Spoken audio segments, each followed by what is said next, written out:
स्वागत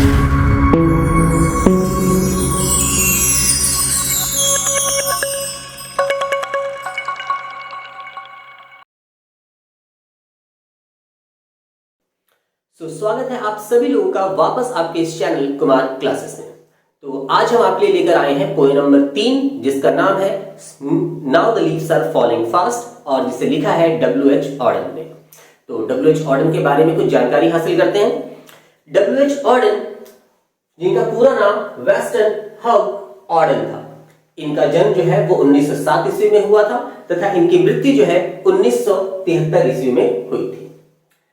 Who won Pulitzer prize in 1948? इनको Pulitzer prize से नवाजा गया था 1948 ईस्वी में। पुलित्जर प्राइज क्या होता है? तो ये पुलित्जर प्राइज एक ऐसा प्राइज है जो कि कोलंबिया यूनिवर्सिटी, जो कि न्यूयॉर्क में है, उनके द्वारा दी जाती है।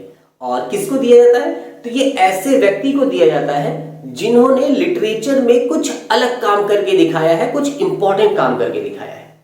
तो इनको 1948 में पुलित्जर प्राइज दिया गया था for his collection the age of anxiety. क्यों दिया गया था? क्योंकि इन्होंने अपनी एक पोएम की कलेक्शन उस समय लिखी थी। उस पोएम की कलेक्शन का नाम था द एज ऑफ एंजाइटी, और ये काफी फेमस हुआ था। इस वजह से इनको 1948 में पुलित्जर प्राइज मिला था। Was a versatile and intellectual vigorous poet। ये काफी वर्सेटाइल पोएट है। वर्सेटाइल कहने का मतलब है कि ऐसा व्यक्ति जो हर किस्म की चीजें बड़ी आसानी से कर लेता है। अगर हम एक्टिंग की बात करें तो एक्टिंग में दिलीप कुमार जो है उनको एक वर्सेटाइल एक्टर कहा जाता है, क्योंकि वो कॉमेडी रोल्स भी, रोमांटिक रोल्स भी, एक्शन वाले रोल्स भी, वो सभी रोल्स को बड़ी ही आसानी से कर लेते थे। तो इसी तरह अगर पोएम की बात करें तो एक ऐसा व्यक्ति जो हर तरह के पोएम आराम से लिख लेता है और अपनी बातों को आराम से समझा देता है, उसको हम लोग वर्सेटाइल पोएट के नाम से जानते हैं। तो ये एक वर्सेटाइल पोएट थे, इंटेलेक्चुअल, काफी बुद्धिमान पोएट भी थे ये, और साथ ही विग्रस पोएट, यानी कि अपनी चीजों को, अपनी बातों को ये काफी जोरदार तरीके से पोएम के द्वारा लोगों के सामने रखते थे। विग्रस का मतलब काफी जोरदार तरीका। Verse dramatist, critic, translator and editor. ये एक ड्रामेटिस्ट भी थे, क्रिटिक यानी आलोचक भी थे, ट्रांसलेटर भी थे, और साथ ही साथ ये एडिटर भी रह चुके हैं। Poetry to him was a serious game. इनके लिए पोएम लिखना कोई बच्चों का खेल नहीं था। ये पोएम जब भी लिखते थे तो वो किसी खास मुद्दे पे लिखते थे या खास पर्पस से लिखते थे। ये पोएम को बहुत ही सीरियसली लेकर चलते थे। ये चाहते थे कि हर एक पोएम से लोगों को कुछ ना कुछ जानकारी हासिल मिले। Which should deepen people's self awareness। और साथ ही साथ इनका ये मानना था कि एक पोएम जो है वो लोगों की अंतर आत्मा को झकझोर देना चाहिए, वो लोगों की अंतर आत्मा को उजागर कर देना चाहिए, लोगों को अपने आप के बारे में जानकारी हो जानी चाहिए। एक पोएम ऐसा होना चाहिए। But it should in no case, लेकिन किसी भी हालत में डायरेक्टली अफेक्ट मैन्स पॉलिटिकल और रिलीजियस चॉइसेस। किसी भी हाल में पोएम जो है वो ऐसा नहीं होना चाहिए जिससे कि आदमी की राजनीतिक सोच या फिर उसकी धार्मिक सोच पे कोई अंतर पड़े। पोएम से इंसान की धार्मिक सोच और राजनीतिक सोच पे कोई असर नहीं पड़ना चाहिए। His early poem exhibit his interest in political affairs। His early poem, उनकी जो पहले, जब शुरुआत में जब वो कविताएं लिखते थे तो उनकी जो शुरुआत की कविताएं हैं उनमें राजनीतिक बातें झलकती हैं। ऐसा लगता है कि उन्होंने राजनीति पक्ष के बारे में कुछ लिखा है। And ideas, but his later poems are overtly Christian and more personal in tone। लेकिन बाद में जब वो थोड़े से परिपक्व हो गए तब बाद की जो उनकी कविताएं हैं उन कविताओं में राजनीतिक और धार्मिक चर्चा नहीं की गई है। बाद में उनकी जितनी भी पोएम्स हैं वो सब के सब पर्सनल है। As a technician, Auden explored a variety of stanza forms and meter। और चूंकि एक खोज के तौर पे W.H. वार्डन ने तरह तरह के स्टैंजा, तरह तरह के पोएटिक डिवाइसेस का इस्तेमाल या पोयम का इस्तेमाल अपने पोयम में किया है। He had a passion for word coining and using archaic words. Word coining का मतलब होता है शब्दों को घुमाना या शब्दों को ढाल कर प्रयोग करना, यानी कि एक शब्द का प्रयोग करना जिसका अर्थ कुछ और होता है। एंड आर्किक वर्ड्स का बेसिकली मतलब होता है कि पुराने वर्ड्स जो काफी पहले इस्तेमाल किए जाते थे। तो इनकी जो पोयम है, इनकी पोयम में वर्ड क्वाइनिंग वाले वर्ड्स, यानी कि ये ऐसे शब्दों का इस्तेमाल करते थे जिनका अर्थ कुछ और निकलता था, और ये अपनी पोयम में पुराने वर्ड्स का इस्तेमाल बहुत ज्यादा किया करते थे, जिस वजह से इनकी पोयम को समझना थोड़ा सा कठिन हुआ करता है। Which makes him at times difficult to understand. जाहिर सी बात है, जो कि कभी कभी उनकी पोयम्स को समझने में लोगों को परेशानी होती है। He left England as early as 1939 to settle permanently in US. इन्होंने 1939 में इन्होंने इंग्लैंड जो है वो छोड़ दिया था। किस लिए छोड़ा था? इन्होंने इंग्लैंड छोड़ा था और इंग्लैंड छोड़कर ये हमेशा के लिए यूएस में जाके, यूनाइटेड स्टेट में जाके सेटल हो गए। Auden works is divided into British and American phases. Auden ने जितने भी पोयम लिखे हैं, जितने भी काम किए हैं, उनको दो पार्ट में डिवाइड किया जा सकता है। एक तो ब्रिटिश फेज और दूसरा अमेरिकन फेज। ब्रिटिश फेज को हम लोग इंग्लिश फेज के नाम से भी जानते हैं। The notable works of the English phase यानी ब्रिटिश फेज, उनकी जो इंग्लिश फेज में या ब्रिटिश फेज में जो उन्होंने बहुत महत्वपूर्ण काम किए हैं, उनमें से कुछ है the orator, the dance of death, look stranger, Spain और अनदर टाइम। ये कुछ ऐसे पोयम है जो उन्होंने ब्रिटिश फेज में लिखे हैं। The notable work of American phase, और साथ ही साथ अमेरिकन फेज की कुछ उनके इंपॉर्टेंस पोयम्स है। New year later, For the time being, the age of anxiety and the shield of Achilles, और कुछ समय के लिए the age of anxiety poem जो है और the shield of Achilles poem जो है, ये भी अमेरिकन फेज में भी आता है। The present lyric, now the leaves are falling fast, enacts the frustration inherent in human life. आज जो हम ये पोयम पढ़ने जा रहे हैं, now the leaves are falling fast, it enacts, ये दिखाता है, ये प्रस्तुत करता है। किस चीज को प्रस्तुत करता है? The frustration inherent in human life. आम आदमी की जीवन में जो भी फ्रस्ट्रेशन है, वो ये पोयम जो है उसको भली भांति दिखाता है। The aspiration that are not fulfilled, एक आम व्यक्ति जो है, एक आम व्यक्ति अपने जीवन में जो चाहते रखता है, जो इच्छाएं रखता है, वो पूरी जब नहीं हो पाती हैं, तब उसके मन में जो विचार उत्पन्न होते हैं, ये पोयम जो है वो उस चीज को दिखाता है। And the sense of loneliness in which individual lives and dies, और साथ ही साथ ये पोयम जो है वो दिखाता है कि इस आम जिंदगी में लोग तो बहुत सारे हैं हमारे आसपास, लेकिन उसके बावजूद भी एक व्यक्ति जो है वो अपने आप को पूरे जीवन अकेला पाता है और उस अकेलेपन में ही वो जीता है और उस अकेलेपन में ही वो मर जाता है। भले ही उसके आसपास ढेरों लोग हो, लेकिन अगर उसकी इच्छाएं पूरी नहीं हो पाती हैं या उसकी मनोकामना पूरी नहीं हो पाती है, तो वो अपने आप को अकेला महसूस करता है और अकेलेपन में ही अपनी जान गंवा देता है। तो ये था हमारे पास W.H. वार्डन के बारे में कुछ जानकारी। अब हम लोग आगे बढ़ते हैं इसके इंपॉर्टेंट एमसीक्यूज में या इंपॉर्टेंट क्वेश्चंस जो इससे आ सकते हैं। वो है जो मैंने लाइंस अंडरलाइन की है, वो इसलिए अंडरलाइन की है क्योंकि वहां से सवाल आ सकते हैं। तो पहला हमारे पास है कि W.H. वार्डन को कौन सा प्राइज दिया गया था? तो he was given Pulitzer prize. And when was he given the Pulitzer Prize? So he was given the Pulitzer Prize in 1948. And for what purpose He was given the Pulitzer Prize in 1948. किस कारण से उन्हें 1948 में Pulitzer prize दिया गया था? तो he was given the Pulitzer Prize for The Age of Anxiety. The Age of Anxiety poem के लिए उन्हें पुलित्जर प्राइज दिया गया था। तो यहां से 3 सवाल आ सकते हैं।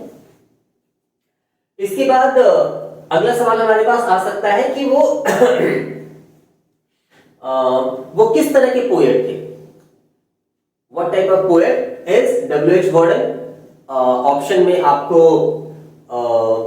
Vigorous poet, verse dramatist, critic, translator, editor, इन सब में से कोई चीज दे दी जा सकती है और आपको वो बोलेगा कि मतलब इनमें से कौन किस तरह के पोएट वो थे। तो आपको इसको याद रखना है और अगर इन ये चारों के चारों ऑप्शन में दे रखे हैं तो आपको ऑल ऑफ द अबव लगाना है। इसके बाद अगला सवाल जो हमारे पास आ सकता है कि according to W.H. Wooden, what a poem should not exhibit? एक पोएम जो है W.H. Wooden के द्वारा एक पोएम को क्या नहीं दर्शाना चाहिए या क्या इफेक्ट नहीं करना चाहिए? तो इसका आंसर हमारे पास होगा the political and religious choices. एक पोएम को धार्मिक और राजनीतिक विचारों को इफेक्ट नहीं करना चाहिए। अगला सवाल हमारे पास आ सकता है कि what type of passion W.H. Wooden has? तो W.H. Wooden के पास किस तरह का पैशन था? तो उनके पास एक पैशन था वर्ड कॉइनिंग का और आर्किक वर्ड्स इस्तेमाल करने का। अगला सवाल हमारे पास आता है कि when did he left England? उन्होंने इंग्लैंड कब छोड़ा? या फिर when did he settle in US? तो 1939 इसका आंसर। अगला सवाल आ सकता है कि वो इंग्लैंड छोड़ के कहां सेटल हुए? तो आंसर होगा इसका हमारे पास यूएस। और अगला सवाल आएगा कि Auden's work is divided into how many phases? Auden के काम को कितने फेज में डिवाइड किया गया है? तो आंसर इसका 2 होगा। और अगर वो उसका नाम पूछे तो उसका नाम हमारे पास हो सकता है British phase and the American phase. The notable works of the English phase. इसके बाद वो इंग्लिश फेज के नोटेबल वर्क्स यानी इंपॉर्टेंट काम या पोएम पूछ सकते हैं। तो आपको इनके टाइटल्स याद रखने पड़ेंगे कि इंग्लिश फेज में the orator, the dance of death, look stranger, Spain, another time, ये सारे इंग्लिश फेज में लिखे गए पोएम हैं। और वहीं ब्रिटिश फेज अमेरिकन फेज में लिखे गए पोएट है न्यू ईयर लेटर। बस इससे इतने ही क्वेश्चन हमारे पास राइज हो सकते हैं एमसीक्यू टाइप में। तो ये हमारे पास एमसीक्यू हमने इसका किया और साथ ही साथ हमने W.H. Wooden के बारे में पढ़ा। अब हम लोग आते हैं अपने नेक्स्ट पोर्शन में, नेक्स्ट पार्ट में, जिसमें हम लोग now the leaves are falling fast के बारे में, पोएम के बारे में पढ़ेंगे। अब हम लोग इस पोएम को पढ़ेंगे। इस पोएम को पढ़ने से पहले 2-3 चीजें जानना जरूरी है। वो है फर्स्ट ऑफ ऑल कि ये पोएम की जो राइमिंग स्कीम है वो AABB है। इसका कहने का मतलब क्या है कि अगर हम इस पोएम की पहली लाइन और दूसरी लाइन को पढ़े तो पहली लाइन के लास्ट में फास्ट आता है और फिर दूसरी लाइन के लास्ट में लास्ट आता है। तो फास्ट और लास्ट ये दोनों जो है वो सुनने में एक जैसे लगते हैं। और अगर थर्ड और फोर्थ की बात करें तो थर्ड के लास्ट में गॉन और फोर्थ के लास्ट में ऑन। तीसरा और चौथा का जो राइमिंग है वो भी एक जैसा है। तो पहला और दूसरा सेम है इसलिए AA, और तीसरा और चौथा भी सेम है इस वजह से BB। तो इसकी राइमिंग स्कीम हो गई AABB। इस पोएम की जो मेन थीम है वो है ऑटम एंड ह्यूमन लाइफ। इस पोएम के द्वारा बेसिकली पोएट ने ऑटम सीजन को ह्यूमन लाइफ से रिलेट करके दिखाया है कि किस प्रकार से ऑटम सीजन जो है वो बिल्कुल सेम इंसान के बूढ़े होने की जैसा ही है। और तीसरी चीज, इसके जो पोएट है वो एक एंग्लो अमेरिकन पोएट है। चलिए पोएम पढ़ते हैं। Now the leaves are falling fast, nurses flower will not last. Now the leaves are falling fast. Poet कहते हैं कि ऑटम सीजन आ चुका है, पतझड़ का मौसम आ चुका है और अब पत्ते जो है वो बहुत जल्दी जल्दी झड़ना शुरू हो गए हैं। Nurses flower will not last. Nurses का मतलब होता है छोटे छोटे पौधे जो कि बड़े पौधों के आसपास उग जाते हैं। तो कहते हैं कि पतझड़ के मौसम में जब पत्ते गिरेंगे तो जो आसपास जो छोटे छोटे पौधे हैं वो उसके नीचे दब जाएंगे। Nurses to the graves are gone, कुछ छोटे छोटे पौधे जो है वो दब चुके हैं। And the prams go rolling on, और कुछ छोटे छोटे पौधे जो है वो दबने वाले हैं। यहाँ पे प्रैम्स का मतलब होता है छोटे बच्चे द्वारा इस्तेमाल की जाने वाली 3 पहिया गाड़ी या फिर 4 पहिया गाड़ी। हालांकि इन 4 लाइनों का अर्थ जो है वो पोएट जो है वो किसी अलग अर्थ में निकालता है। पोएट जो है उन्होंने इन 4 लाइनों को के द्वारा ह्यूमन लाइफ से जोड़ने की कोशिश की है। उन्होंने ये कहा है कि now the leaves are falling fast, जिस प्रकार से ऑटम सीजन में पत्ते जो है वो जल्दी जल्दी झड़ना शुरू हो जाते हैं, उसी प्रकार इंसान जब बूढ़ा हो जाता है तो वो मरना शुरू कर देते हैं, यानी कि लोग जो है वो मरने लगते हैं। Nurses flower will not last, यहाँ पे नर्सेस का मतलब छोटा पौधा है, लेकिन असली में पोएट जो है वो नर्सेस का इस्तेमाल उन्होंने बूढ़े लोगों के लिए किया है। वो कहते हैं कि बूढ़े लोग जो है अब बचने वाले नहीं है, उनका मरना निश्चित है क्योंकि वो अब बूढ़े होते जा रहे हैं। Nurses to the graves are gone, बूढ़े लोग जो है, कुछ बूढ़े लोग जो है वो मर चुके हैं, कुछ बूढ़े लोग जो है वो मर चुके हैं। And the prams go rolling on, और कुछ पे वो मरने की स्थिति आ चुकी है, मरने के कगार पे है, वो कुछ ही दिनों में वो मर जाएंगे, या तो किसी डिजीज के द्वारा या फिर अपनी फ्रस्ट्रेशन के द्वारा, क्योंकि वो अपने आप को बहुत ही असहाय महसूस करते हैं। और लास्ट में ये प्रैम्स गो रोलिंग ऑन कहने का मतलब ये है कि जो समय का जो चक्र है, समय का जो पहिया है, वो लगातार ऐसे ही चलता रहेगा कि बूढ़े मरते रहेंगे, उसके पीछे फिर जवान बूढ़े होके वो मरते रहेंगे, फिर उसके बाद जवान बूढ़े होके मरते रहेंगे, यानी कि कुछ भी यहाँ पे बचने वाला नहीं है। ये चक्र हमेशा चलता रहेगा, लोग बूढ़े होते रहेंगे और वो मरते रहेंगे। इनका कहने का मतलब ये है। अगली 4 लाइनें, whispering neighbours left and right pluck us from the real delight. Whispering neighbours कहने का मतलब यहाँ पे यमराज के दूत। तो पोएट ये कहते हैं कि यमराज के दूत हमारे आगे पीछे हमेशा घूम रहे हैं। And pluck us from the real delight, और वो हमें हमारी जिंदगी से दूर ले जाने को तैयार है। And the active hands must freeze, और जब इंसान जो है वो मर जाएगा तो उसके जो ये हाथ है जो कि अभी एक्टिव है यानी काम कर रहे हैं, वो रुक जाएंगे। लोनली ऑन द सेपरेट नीज, और वो हाथ किसी काम का नहीं रहेगा, वो बस घुटनों पर रखा हुआ रहेगा। तो यहाँ पर पोएट जो है वो ये कहना चाहते हैं कि इस 4 लाइनों में पोएट ने अपनी फ्रस्ट्रेशन दिखाई है इस समाज के प्रति। वो कहते हैं कि ये समाज जो है वो, इस समाज में जितने भी लोग हैं वो सारे के सारे शेल्फिश हैं।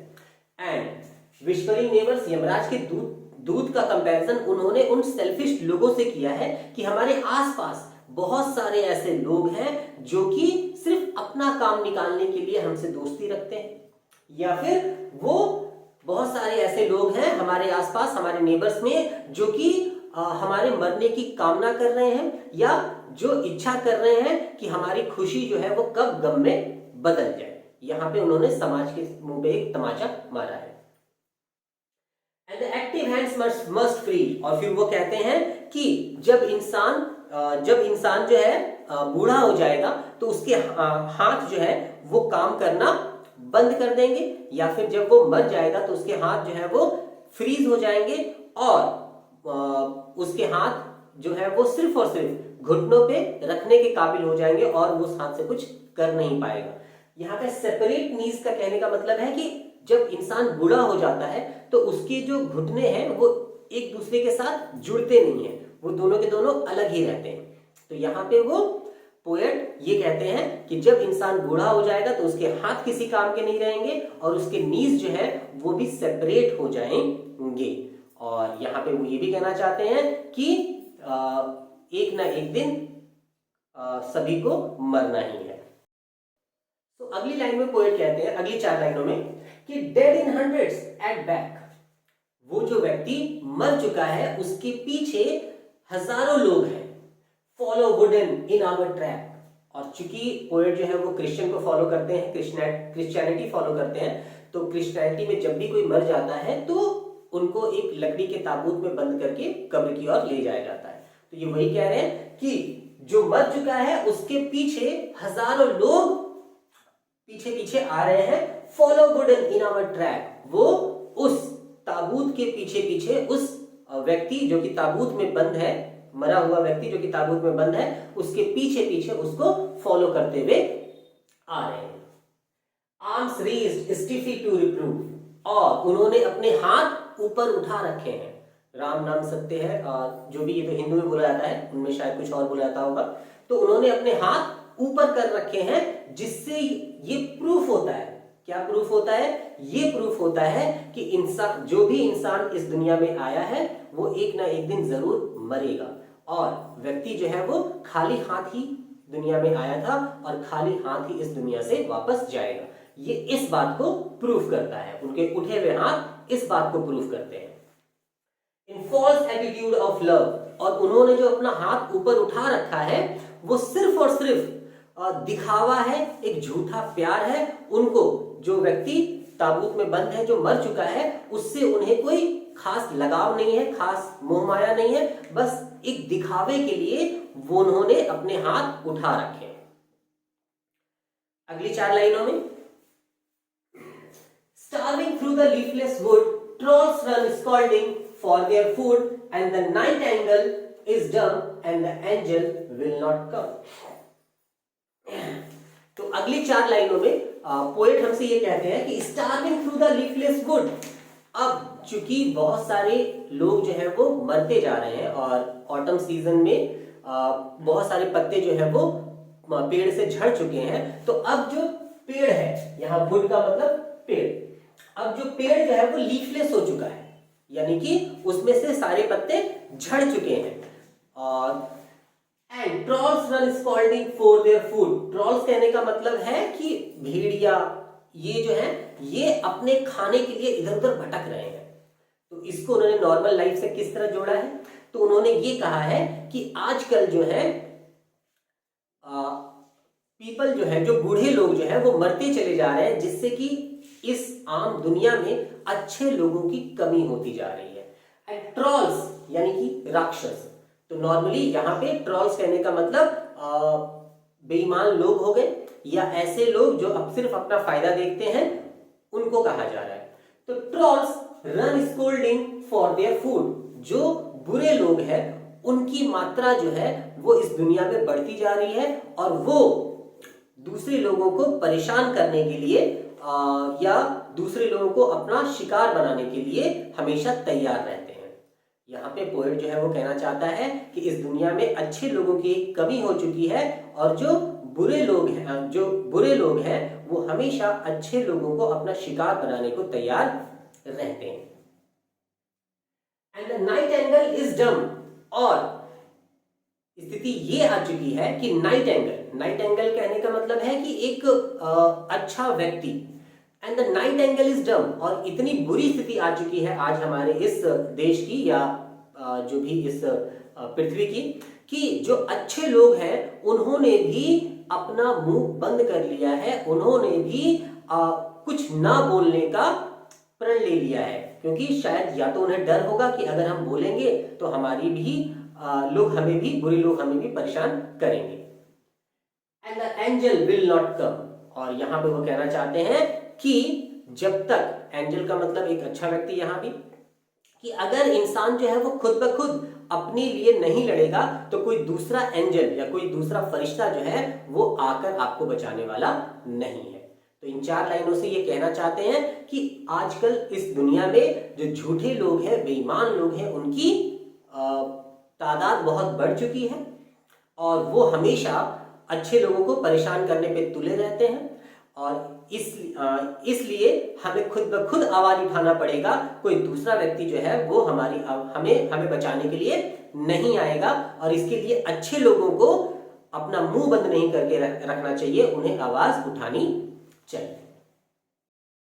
तो अगली 4 लाइनों में पोएट हमसे ये कहते हैं, अगली लास्ट 4 लाइनों में, कि कोल्ड इम्पॉसिबल अहेड, कोल्ड यानी ठंडी का मौसम या विंटर का मौसम। तो ऑटम सीजन के बाद विंटर के सीजन का मौसम आता है और ये कहते हैं कि जल्द ही विंटर सीजन आने वाला है और विंटर सीजन में एक पॉसिबिलिटी है कि ऑटम सीजन में जो पत्ते झड़ चुके हैं वो वापस से ग्रो करना शुरू करेंगे, यानी कि जो बूढ़े लोग हैं उनके लिए थोड़ी राहत महसूस होगी। Lease the mountain lovely head, और जो माउंटेन्स है, जब ठंडी का मौसम आएगा, विंटर का मौसम आएगा, तो उस विंटर के मौसम में उस पे बर्फ जमना शुरू हो जाएगा। अगर जब बर्फ जमना शुरू होगा तो वहां से पानी की धारा जो है वो बहनी शुरू हो जाएगी। यानी कहने का मतलब पोएट ये कहना चाहते हैं कि विंटर सीजन जो है वो बूढ़े लोगों के लिए एक राहत का समय लेकर आएगा। Whose waterfall could bless, और जो माउंटेन्स है उनका जो पानी है, ठीक है, माउंटेन्स का जो पानी है वो शायद ब्लेस करेगा, शायद राहत देगा। किसको राहत देगा? Travellers in the last distress, वो व्यक्ति जो कि अपने उम्र की आखिरी पड़ाव पर है, यानी बूढ़े लोग। वो बूढ़े लोग जो कि अपनी उम्र के आखिरी पड़ाव पर है, विंटर सीजन आने के बाद उनको थोड़ी सी राहत महसूस होगी। तो यहां पे पोएट ये कहते हैं कि poet says that like trees every human life has to be destroyed. वो कहते हैं कि जिस तरह ऑटम सीजन में हर एक ट्री जो है वो डिस्ट्रॉय होता है, उसके पत्ते जो है वो डिस्ट्रॉय हो जाते हैं, ठीक उसी प्रकार से इस लाइफ में जितने भी लोग आए हुए हैं उनका मरना, उनका डिस्ट्रॉय होना निश्चित है।